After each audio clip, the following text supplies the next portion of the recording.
quanto mais eu treino, é sério. Mais sorte eu tenho. Você sempre foi um líder? Assim, teve um caráter de liderança, não? Não. Desenvolveu isso? Desenvolvi isso aprendendo com bons capitães que eu tive.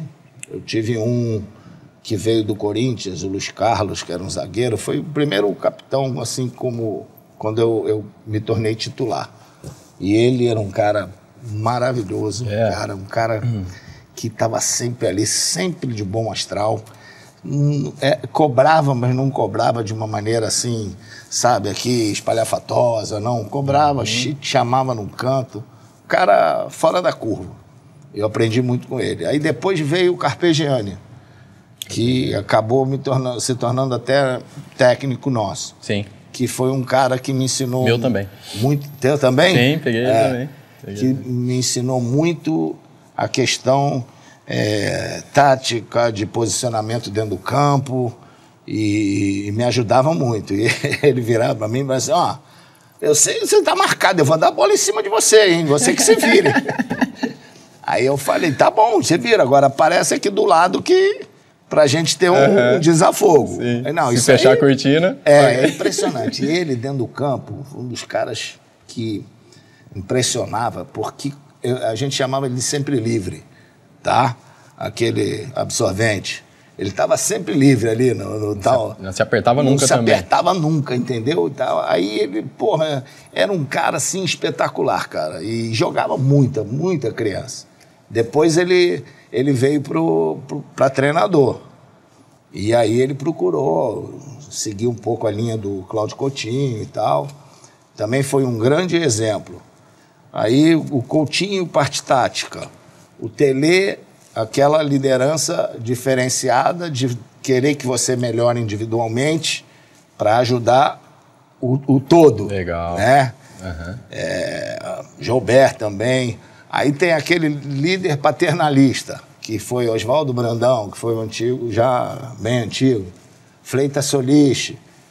São aqueles caras que estão preocupados. O Tele também era assim, preocupado com a tua vida, né? O que você está fazendo? Está com problema familiar e tal. Então, isso são diversos tipos de situações que elas são sempre benéficas e correm sempre para o mesmo lugar. Você tem que estar bem no teu trabalho, tem que estar bem em tudo em volta para você trabalhar bem. Mas é incrível o poder de uma boa liderança. Lógico. Má também, mas ter uma liderança também vai... Amar também afunda, mas como tem uma influência, né? Influência, exatamente. Uma influência, tem um líder ali que sabe como, igual você falou, teve alguns diferentes, depois nós aprendemos muito. Claro. Eu fiz uma conta, eu tive mais de 40 treinadores só no profissional, sem contar toda a base, e eles, cada um tem um perfil, né? E da gente entender como utilizar um pouco desse pouco de cada um, exatamente. Que é fundamental, né? E é o teu negócio. Por ser o profissional que eu era e sempre fui de maneira natural, tá? Sempre gostei de treinar, adorava ir para o treinamento, sabe? Fazia tudo aquilo que era para fazer e sempre queria algo mais para melhorar.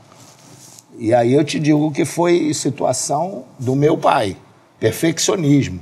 Alfaiate, vendo ele fazer os cortes dele lá para fazer o terno pro cliente, eu ficava olhando e tal, aquele negócio lá, eu falei, pô, não tinha falha, cara, era impressionante. Aí o que eu preciso melhorar? Passe. Aí vou lá pro paredão, bater aqui e tal, prática, entendeu? Domínio de bola, o tempo todo. Acabava o treino, eu ficava fazendo alguma coisa que fosse importante. Aí você vai crescendo.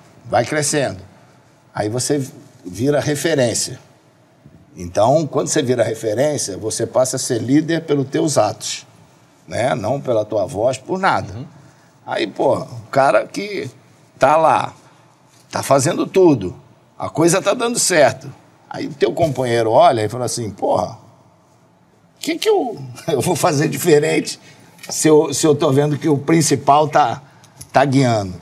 Então, eu sempre disse, no Flamengo, a minha importância fora do campo foi muito mais do que dentro do campo. Por causa do meu... Eu tinha... Caramba, forte isso. Porque olha uma situação... Dentro de campo foi impressionante. Olha uma situação era complicada e que eu tinha que ficar atento. por coincidência, meu primeiro contrato terminava 31 de maio. Começava 1º de junho. A maioria dos contratos, os clubes sempre terminavam 31 de dezembro. Então, cara, se eu renovasse mal o contrato meu, tu imagina o principal jogador do time renovar mal. Você derruba todo mundo, cara. Os caras viravam lá, aí, ó, por favor, hein, aumenta esse sarrafo aí.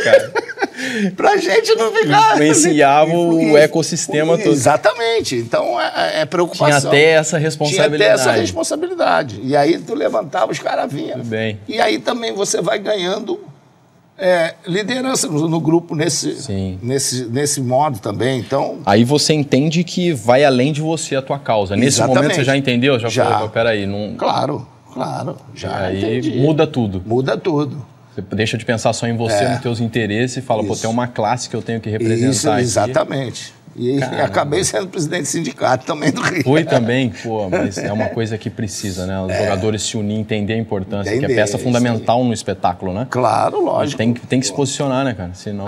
Eu tive muita participação nesses movimentos todos. Quando tivemos junto com o ministro do Trabalho, quando foi formalizada a profissão do jogador de futebol, com carteira assinada, com tudo. Isso foi em 1978, mais ou menos. Então, a gente tinha um grupo bem ativo naquela época, que era o Zé Mário, Leão participou muito, Sócrates mesmo foi importante em alguns momentos, mas um pessoal mais da antiga era bem ligado a FUGAP, a GAP, muitos jogadores... Os direitos, defendiam os direitos. Muitos jogadores se formaram em faculdade através de verbas da entidade, então... E sofria retaliação, assim, alguém... Alguns clubes. Mas a galera ia em frente. A galera ia em frente, exatamente. Coragem. Coragem. Porque é preciso, né? Exatamente, era preciso. Então, é lógico que as entidades enfraqueceram um pouco e, com isso, os jogadores atuais não têm muita participação hoje em dia. Você vê que até... Em termos de direito de arena, eu falei muito isso com o Alfredo Sampaio, que é o presidente do Sindicato do Rio, foi da Federação Nacional. Sim, eles hoje estão em confusão e tal. Tu não vai esperar que os jogadores do time grande possam ir no sindicato para ir lá pegar o direito de arena deles. Eles, às vezes, nem sabem que tem dinheiro. Leva nos clubes, vai lá nos próprios clubes, chama o capitão, conversa e paga lá eles, cara. O que eu sentia que acontecia, eu vi que durante a pandemia foi impressionante, né? Não parou, mas eu não parei. Eu fiquei, todos os dias, era reuniões em cima de reuniões, porque assim, parou de pagar um mês, não sabia o que acontecia. A maioria dos jogadores, muitos não tinham que pôr de comer em casa. Comer em casa, então, exatamente. É sério a parada. Só que eu cheguei num momento que eu vi assim, contribuir, sempre que eu posso continuo contribuindo, que você vê que existem clubes, minoria, hoje está melhorando cada vez mais, principalmente Série A, que eles fazem o que é correto. E outros que usam de artimanhas para passar o jogador para trás. Aí chega um momento que você fala, cara, se eu for até o fim nessa causa, eu vou estar de alguma forma prejudicando o meu clube que está fazendo o que é certo. Vou estar expondo de alguma forma um clube que está fazendo o que é certo. Então, peraí, meu clube, ele não está utilizando dessa lei aqui para me passar para trás, né? Para não me pagar, ou enfim, o que estava acontecendo na pandemia, que existiam clubes que estavam falando, pô, nós estamos com muita dificuldade, não vamos pagar, vai romper o contrato. Que foi feito e rompia estrategicamente. Tinha que ter um... Eles podiam pagar, acho que metade só, né? Isso, tinha que pagar, exatamente. Podia pagar um percentual. Mas aí os clubes sérios falaram, não, peraí, eu consigo arcar com as despesas até aqui, com os meus compromissos. Então chegou um momento que teve esse conflito, porque você vê que tem gente boa ali e tem gente que se aproveitando da situação. Então quando você pega um jogador grande, do Flamengo, por exemplo, para levantar essa bandeira, mistura as coisas, porque ali tem clubes de todas as, né, com vários níveis e profissionais profissionais e dirigentes também com diferentes intenções. O que falta é uma sintonia nisso, né? E, é claro, a lealdade. É lealdade. Os caras têm que entender que a questão dos profissionais de futebol não são os do Flamengo a referência. Não são, digamos, os do Palmeiras. Menos de 1%. Cara, menos de 1%, exatamente. Então você deve ter que ver quantos times tem, quantos profissionais existem em ligas que os caras, às vezes, não ganham nem salário mínimo, cara. É isso mesmo. E você tem que fazer defesa desses caras. Não, total. E é possível. É possível unir forças, estar em sintonia ali e entender a causa. Que você falou, por isso que eu te perguntei. Porque você tem que entender a causa e falar, cara, eu, por exemplo, estava no final da minha carreira, eu estava planejando 1, 2 anos eu ia encerrar minha carreira.